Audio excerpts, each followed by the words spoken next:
Hello, hello, hello. I told myself I wasn't going to refilm this, but then I was just tongue-tied on everything and I'm like, I'm just going to redo this video. So, hello. Take two. I am going to talk about bookings, my experience bookings, and how I feel, what things I have done to get more bookings more effectively, I guess. I don't know. First things first, when you first start out, my first week was February 20th. And I opened up, I have my computer here. I opened up 3, 6, 9, I should have done these numbers, but whatever. 3, 6, 9, 12, 15, 6, 7, 8, 9, like 21 slots. Oh, you know what? I actually did already do this. I typed this to a guy.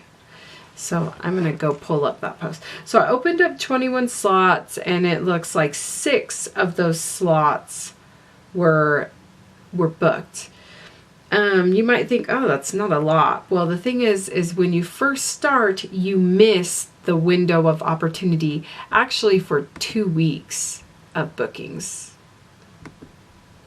Actually, I didn't. So you start this teaching week and you open up your slots.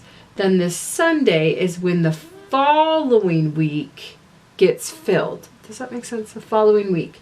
So you start here and the parents haven't really signed up under you. Then next week, the parents did that the following Sunday. So it's the same thing. You don't really have the parents looking at your schedule, but the following week you have parents looking at your schedule and it will really get full. The first 2 weeks you're starting, your only students are generally going to be the non-regulars because the regulars always sign up on Mondays at noon, which is my Sunday evening. That's why I'm marking Sunday. And it's probably your Sunday evening too, depending on where you are. So Mondays at noon Beijing time, Sunday night, parents are signing up for not next week, but 2 weeks ahead. So that's when your schedule gets booked up. And you want to make sure you have your whole, if you're new, make sure you have 3 weeks of classes, of slots available. Because if you join the middle of the week and you don't have 2 weeks of classes slots, your further week, then that Sunday, that Monday, you're not going to have any bookings from regular students. So there is a benefit to having, I'm going to pull this up. There is a benefit to having non-regular students in the beginning. One, you're not as packed, so it's an ease into the schedule. 2, the trial classes are very similar, so you will get used to, I'm actually pulling this up, you will get used, this is me talking. Anywho, whatever. Okay. Here's all my info. Yeah, I typed it out. You will get used to teaching those trial classes and you will they're repetitive, they're very similar, and you might think, gosh, I'm new. Why would I do that? Why would they have a new teacher teach trial classes? Well, there's a good thing to that because you're teaching the same class multiple times, you get good at it. And 2, when those students sign on to the program, guess who's the first teacher they want to see? You. As far as trial classes go, I actually haven't had that much success. Sad. As the, like, getting new students, I've only had one, and I think I've taught like 26 trial classes, so that's not very good. I don't know. I try to make it fun, but as far as the regular students, I have had a lot of success in having regulars. So I don't know what it is. Maybe I'm too intense for trial students. Yeah. Anywho, so don't take trial lessons from me. You also get the first 2 weeks of teaching. You'll get a lot of the last minute students, and that's good because you get a $2 bonus. And yeah, more monies. Why not? $2 on top of your finishing class bonus and your teaching over 45 classes bonus. So yeah, good stuff. So I'm going to go through history. I think I told you I started the 20th of February. That's my first week. week 2, I opened 22 available slots and 17 of those were filled by week 2. And the parents didn't sign up. The regulars didn't really sign up. So a lot of those were last minute. I clicked the 24-hour notice box pretty much on all of them. And I still do that if I have available slots, which now I don't. So that's pretty awesome. Week 3, I had, goodness, let's go through here. I had 26 available slots and only 18 of those were filled. So not as many. And then my 4th week, I had 35 available slots and only 2 of those were not filled. So I taught 33 classes. Then my 5th week I'm in my 5th week right now. I opened up 36 available slots and 34 of those are available. What I've learned is that my 9:30 to 10 p.m. slot, I opened that and it's not getting filled. So I don't even think I'm going to open it. I don't know. Maybe I will. I don't know. Anyhow, I still haven't figured out what I want to do. Next week, I think I opened up 39 slots and they're all filled because I opened up some more earlier in the day and not the 9:30 to 10.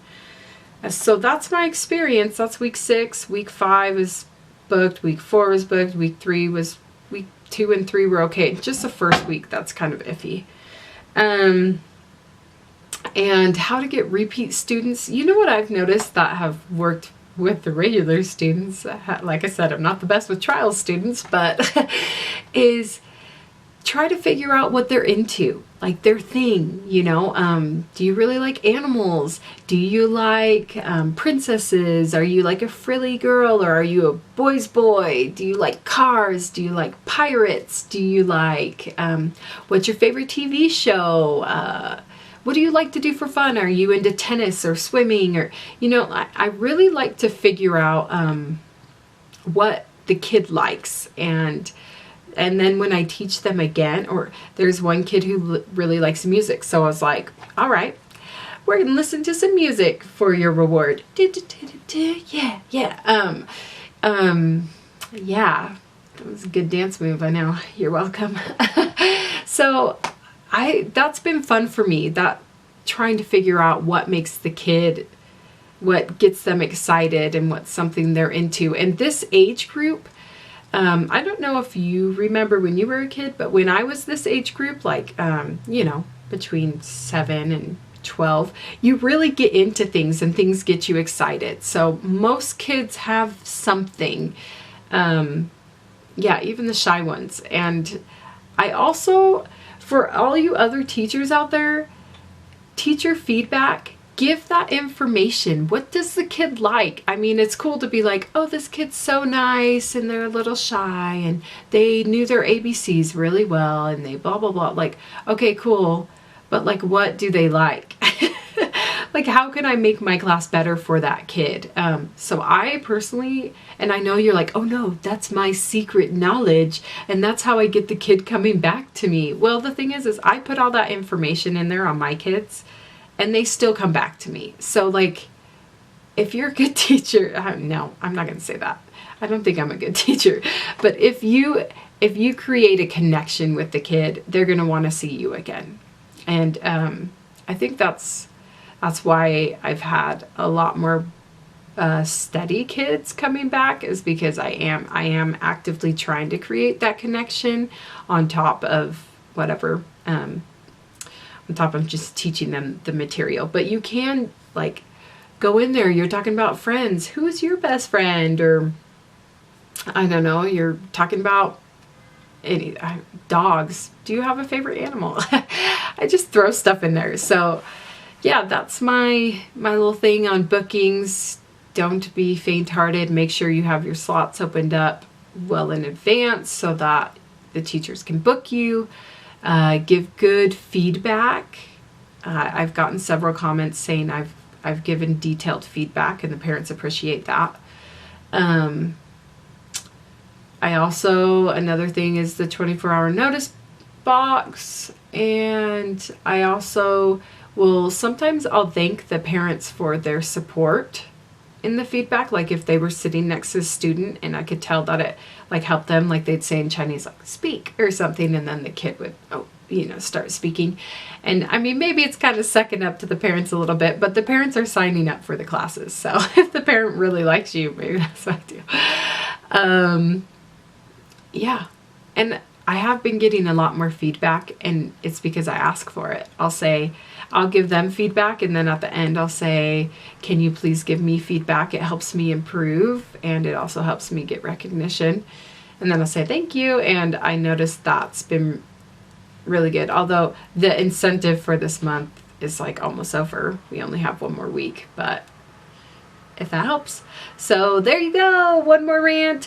I am going to make a second taxes video about quarterly taxes and how that works out. It was brought to my attention by another teacher, and she had some questions, and I talked to my accountant, and I just wanted to write things down, find the correct forms and locations for those things. So yeah, second taxes video coming up next week, because literally April 15th is the first, your first due date for quarterly taxes, and it goes through March 31st, January 1st through March 31st. But anyway, yeah, preview. Hi.